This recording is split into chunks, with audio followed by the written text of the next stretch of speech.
Grace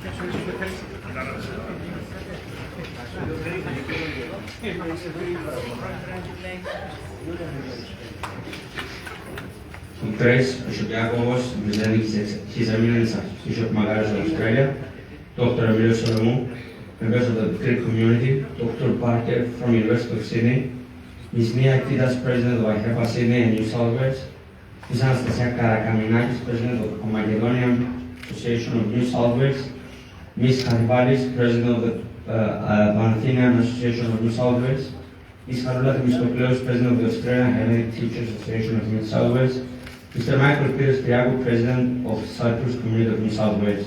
I feel more than just honored to be here with you on this special occasion for the launch of this outstanding exhibition, as well as a combination with awards recognition.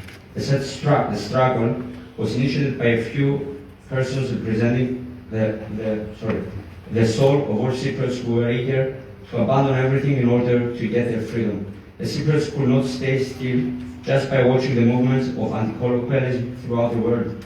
They had to claim their right for self-determination, following two catastrophic world wars in which they participated against the Nazis and fascists, and especially the Second World, under the forces of the Great Britain Crown. They couldn't wait for more promises. When they were refused to be a part of motherland Greece, they realized that the only way to succeed was to fight against the whole empire. They were characterized as bold, brave, but also dissident.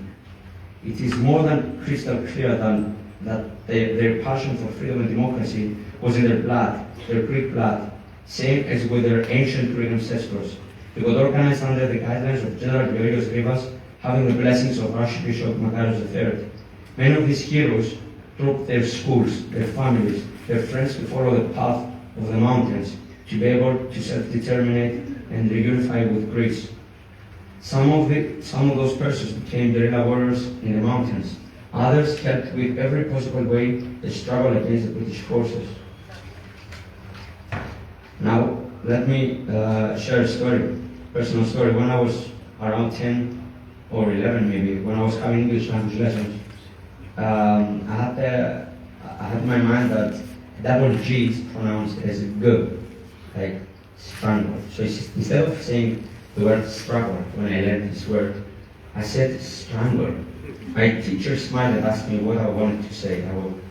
He was quite surprised of what I wanted to say, that's why he asked me. I used this example, the strangle of Cypriots against the British forces, 1955 to 1959. His side became skeptical. His mind immediately frozen, disappeared. He said struggle, struggle, not strangle. But this word, he argued, made sense for him. Because as a kid I couldn't realize back then that the similarity between these two words had for Cypriots who fought for their freedom the same meaning. They were desperately gasping for air, like they were strangled, gasping for their own freedom, liberty. The irony is that with the tortures and the interrogations, the curfews, the imprisonment that many of those have been taken throughout the island, the will of breathing the air of freedom and liberty became massive throughout the island. Not just the adults, but kids and teenagers at schools were protesting in the streets in every possible way given. They were painting the walls, having to show that Eoga was something sacred. Nearly 4 years after, many of these were killed, hanged, or burned alive. Their sacrifices made millions of people around the world admire their sacrifice and speak for them as a bright paradigm to make people realize what this little Mediterranean island means for the world, freedom and democracy.